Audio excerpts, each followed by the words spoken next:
Maussan Televisión. Buena televisión. Can you describe the aircraft? As it's flying past, it's a long shape. A las 7, a la misma altura. Cannot identify.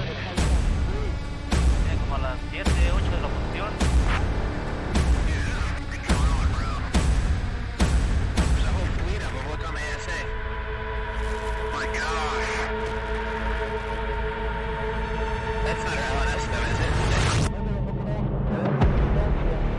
¿Por qué nos vienen siguiendo?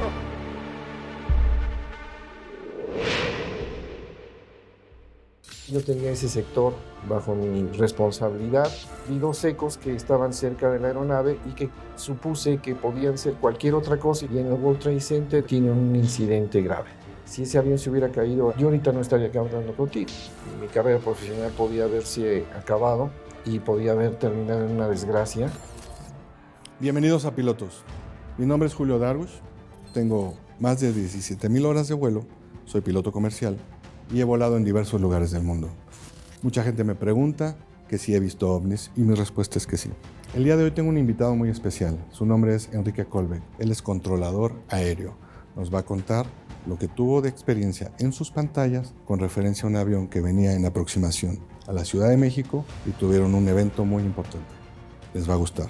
Pero antes los dejo con Alfonso Salazar, técnico en aviación, que tiene una compilación de más de 70 años de estudio en ufología aeronáutica, con un caso muy importante del pasado, pero también le va a dar contexto al programa de hoy. Así que, bienvenidos a Pilotos.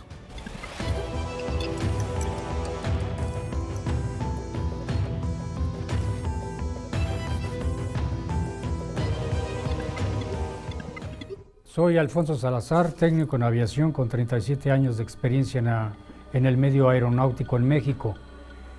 Y en mis archivos tengo reportes desde hace 70 años de encuentro de objetos voladores no identificados con aviones tanto de México como de otras partes del mundo. Hoy vamos a referirnos al caso sucedido al capitán Raimundo Cervantes Ruano, cuando a bordo de un avión DC-9 realizaba un vuelo de la ciudad de Guadalajara a la Ciudad de México, un vuelo nocturno aproximadamente hacia las 7 de la noche, cuando él estaba realizando el viraje en la zona del World Trade Center. Sintieron un golpe muy fuerte en la parte inferior del avión.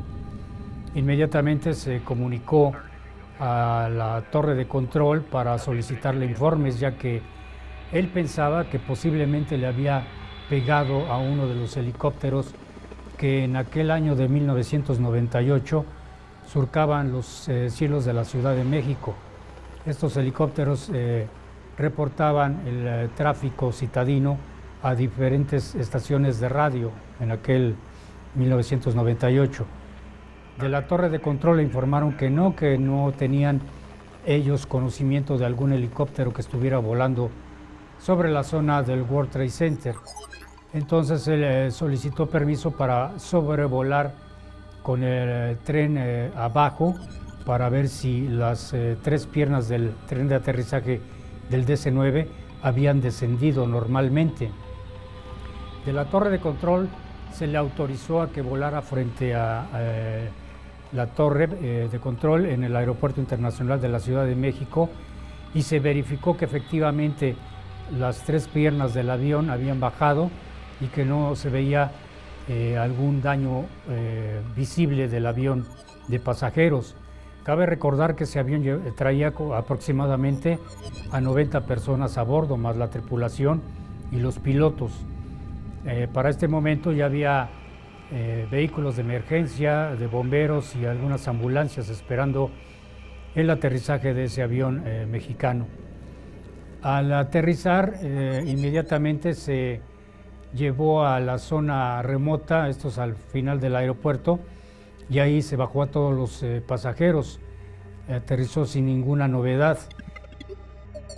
El día de hoy tenemos a el piloto y controlador aéreo Enrique Kolbeck. Bienvenido, Enrique, ¿cómo estás? Qué gusto, Julio. Qué gusto verte. Gracias por la invitación, qué amable. Bienvenido. Enrique, ¿nos puedes contar un poco de ti, de tu carrera? Sí, Bueno, yo soy controlador desde hace 48 años, estoy en la aviación, me hice piloto después, me he dedicado a varias cosas dentro de mi área académica, primero en la universidad, después en el ámbito aeronáutico, que fue el que me llamó la atención.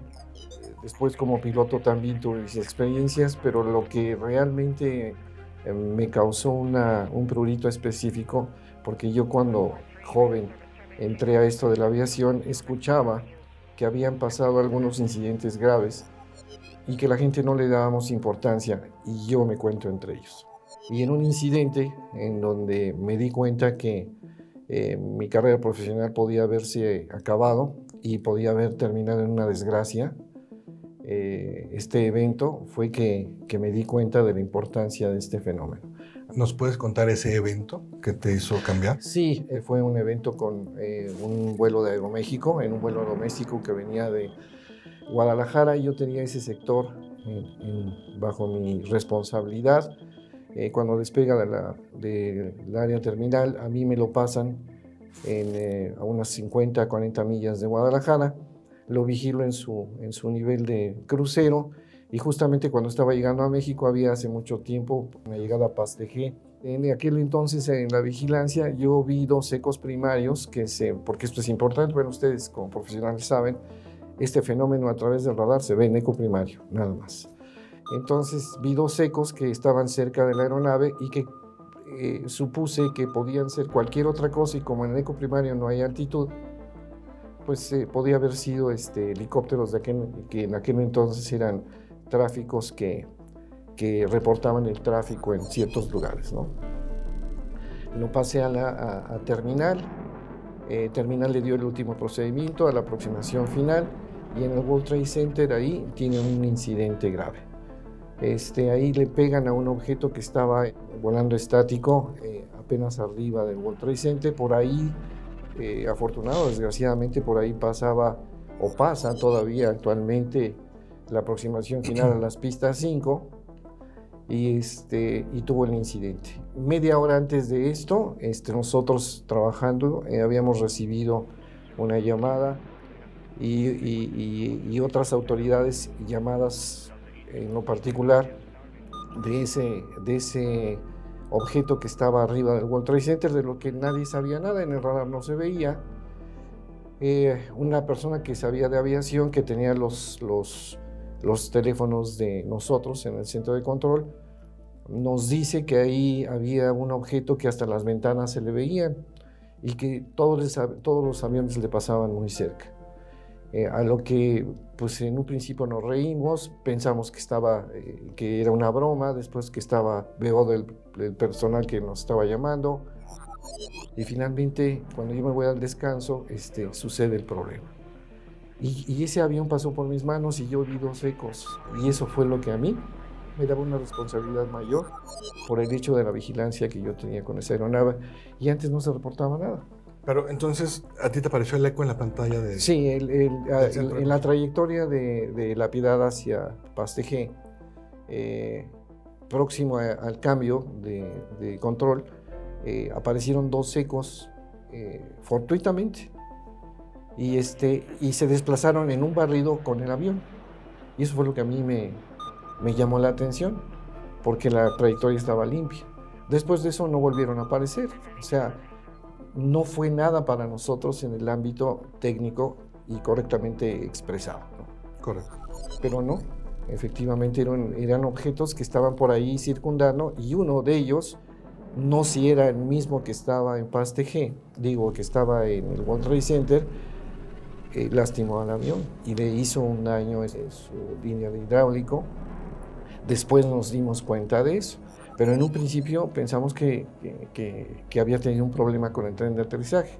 El piloto, después de platicar con él, decía que había sentido el golpe en la rueda de nariz, y él salvó la rueda de nariz al aterrizaje. Y después en tierra se dieron cuenta que era la pierna del lado derecho. Y cuando yo me entero, pues la verdad me sentí muy mal, porque dije, primero, ¿a quién le reportaba eso que yo vi? Y después, no le hicimos caso a la llamada. Eso es grave todavía.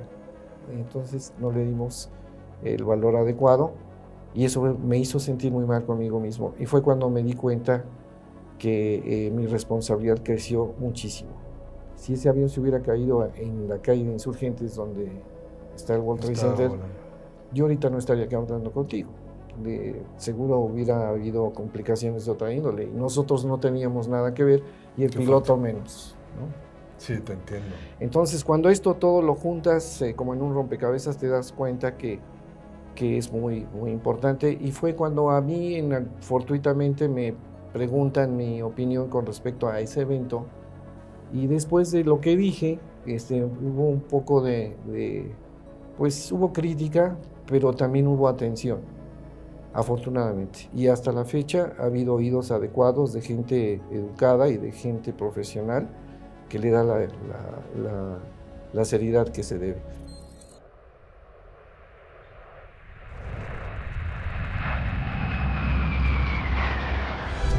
Maussan Televisión. Buena televisión.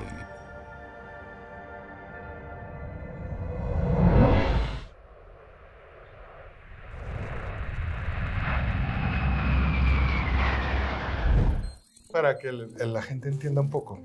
En ese momento, tu acción debe haber sido que descontinuara la aproximación del avión. No, porque estaban a un lado derecho del avión y podía haber sido cualquier otra cosa. Pero entonces, ¿por qué tienes como esa sensación? Porque yo ya había oído años antes de casos como uno de Acapulco, otro del piloto Carlos Antonio de los Santos, Sí.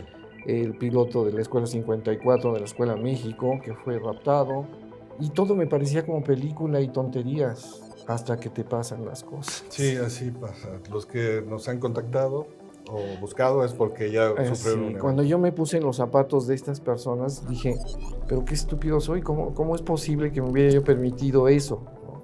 Cuando es bien importante. Y a estas personas todo el mundo las fastidió, las molestó. Inclusive este señor Carlos Antonio tuvo muchos problemas para poder volar. Y eso se me hace injusto y muy grave. Sobre todo hoy en esta época que ya tenemos una tecnología desarrollada y que cualquiera puede tener la buena o mala suerte, velo como tú quieras, de estar enfrente de este evento. Pero los profesionales de la aviación estamos en riesgo en ese sentido. Sí. ¿Qué propondrías tú ahora? Pues hacer un seguimiento importante de, primero que esta labor que hacen ustedes y con esta clase de eventos, concientizar un poco más a la responsabilidad que ya es bastante grande de un controlador y de un piloto, hablando de la parte que tiene que ver directamente con el fenómeno, ¿no? Sí. De hacer los reportes adecuados, que no se queden con nada, porque esto va a dar la oportunidad de que alguien estadísticamente y por momentos elabore la logística adecuada y la geografía y todo lo que tenga que ver para que encontremos la posibilidad de evitarlo en una forma legal. Cuando digo esto es jurídicamente estemos protegidos los profesionales de la aviación y este es el camino. Lo comenzaron en Estados Unidos hace poco por el hecho de que estos militares tuvieron el valor de abrirlo y comentarlo, ¿no? Cosa que es admirable para un país como ese que tiene tantas cosas que ocultar y tantos conceptos negros que maneja, se necesita valor, ¿no? Pero se ha ubicado nada más a ese grupo de personas profesionales de la aviación en Estados Unidos como si Estados Unidos fuera el único país del planeta en donde eso pasa, ¿no? Cosa que tú sabes que no es así. Y luego, no son ellos nada más los únicos afectados, que de la aviación comercial de ese país, que de la aviación comercial en todo el planeta, que de la familia que vuela de vacaciones o los que vuelan en negocios y demás y que se encuentran enfrente de este peligro en la aviación que nadie toma en cuenta, que nadie le importa y que legalmente nadie ubica. Sí. Estamos indefensos, completamente vulnerables. Tuvimos entrevista con Rodrigo Bravo, militar chileno, y habló igual que tú. Nos dijo lo mismo. Pues sí, los profesionales y estamos hablando en Chile. Hablamos con Pablo Ducado de Argentina, nos dijo lo mismo. Julio Chamorro, perdón, del Perú, nos dijo lo mismo. Entonces, es todo el continente. Sí, es un peligro potencial. Y tú como profesional en la aviación sabes que tú puedes tener el avistamiento, admirarlo y en un momento dado, no sé cuál sería tu reacción, pero lo puedes ver. Y seguro en tu interior que no te ponga en peligro. Pero ¿qué vas a hacer para evitarlo? Con la velocidad que tú manejas y cómo se mueven esas cosas. Y tú sabes qué va a hacer y tú sabes cómo va a volar. Sí, tuvimos un evento en León, despegando. Pero lo raro fue que me apareció en la pantalla del avión 2 tráficos. Venían los 2, pero yo iba despegando. Entonces me dijo traffic, o sea, te está avisando. Pero no tenía repetidor de altitud. Le avisé a la torre. Me dijo, capitán, ahorita no hay nadie volando. Así muy incisivamente, una persona de sexo femenino. Dije, ok, pues vamos a estar alertas. Y pasó. Y le dije al primer oficial, voltea a ver qué es. Y me dijo, son 2 esferas. Y yo, ¿cómo crees?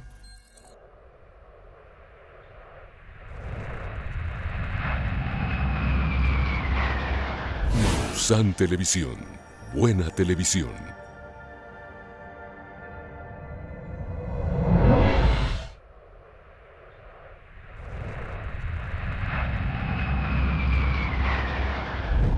Tuvimos un evento en León, despegando. Le avisé a la torre. Me dijo, capitán, ahorita no hay nadie volando. Así dije, ok, pues vamos a estar alertas. Y pasó. Y le dije al primer oficial, voltea a ver qué es. Y me dijo, son 2 esferas. Y yo, ¿cómo crees? Me dice, son 2 esferas, las estoy viendo, van en ese orden. Entonces, pues sí fue un peligro. Porque se cruzó enfrente. Claro. Y nadie sabía. Y yo pues ya no supe qué hacer más que cualquier cosa, pues iba a meter más potencia y ascender más rápido. Ese concepto que te tocó vivir es gravísimo porque nadie te alertó y los servicios de tránsito aéreo no lo detectaron. Si no el de torre hubiera inmediatamente avisado, hay algo ahí que no está en contacto con nosotros, como cuando nos toca, ¿no? De momento te doy información de tráfico, está así, está acá, sí, y no está en contacto con nosotros. Exacto. ¿Por qué? Y tú ya alertas tu condición de vuelo y sabes qué vas a hacer. Yo ya te dije, yo te voy a dar instrucciones, pero tú ya estás en sobrealerta para que tú tomes una decisión en caso de que eso te afecte a ti. Correcto. Estamos hablando de tráfico conocido. Esto está fuera de...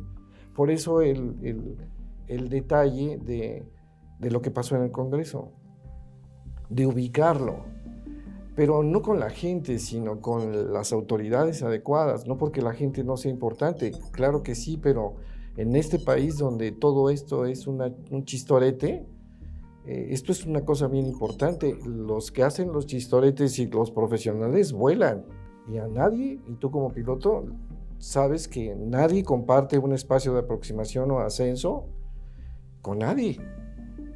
Bueno, entonces la propuesta sería que hubiera un protocolo. Eso es lo primero que lo reconozcan. Y ya que reconozcan que somos incapaces de que eso, tener control sobre eso y que existe, entonces, bajo ciertas reglas, se establecen los protocolos. Pero hay protocolos en otros lados no aceptados, como tú sabes, en Estados Unidos, ¿no? Que nada más ellos conocen. Bueno, nosotros podemos hacer los propios, pero aquí esto involucra a la condición mundial. Así como tú y yo están en China o están en Perú, están en Italia. Este fenómeno está en todos lados. O sea, esto es preocupante. Te quisiera preguntar, y esto es para el público, ¿nos puedes dar una breve explicación de un eco primario y un eco secundario? Sí, claro. Por favor. El eco primario es la energía que sale de una antena radar y que viaja en el espacio, pega con un objeto que tiene que ser sólido, tiene ciertas circunstancias de reflejo. Ese tiene un camino de regreso y de acuerdo a una rotación o velocidad de rotación establecemos un azimut y un movimiento, pero no tenemos altitud y no tenemos más que la condición de viraje y dirección, ¿no? Correcto. Ese es el radar primario, es la respuesta del eco de la energía que sale, pega con un objeto que debe de ser sólido y que debe reflejar esa condición. Se hace un cálculo en el tiempo que tarde y regrese y el desfasamiento, sabes hacia dónde se está moviendo y la distancia en la que está. Y el eco secundario establece el sistema radar secundario es el que trae a bordo de la aeronave y que interactúa con el avión y que tiene precisamente como un radio normal para quienes no saben de aviación, pero Sí, está bien.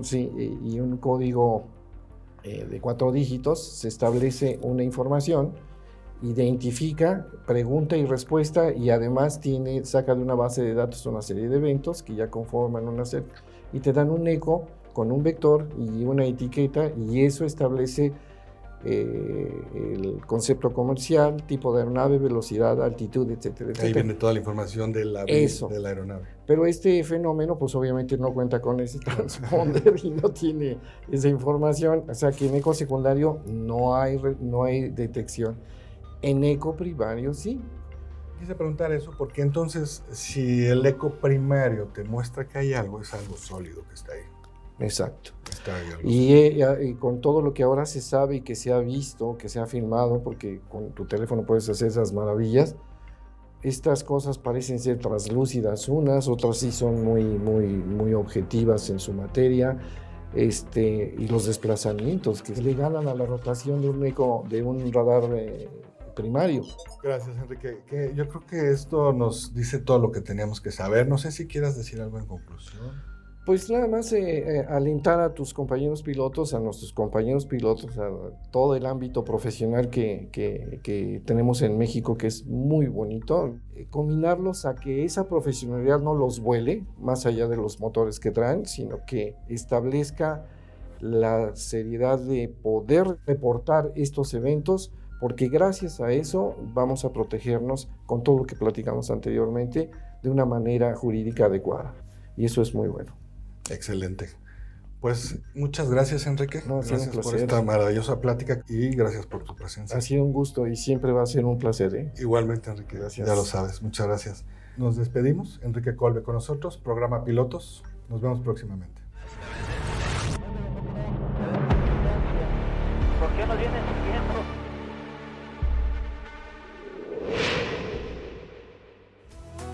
Visita mausantelevisión.com y síguenos en todas nuestras redes sociales. Mausan Televisión, buena televisión.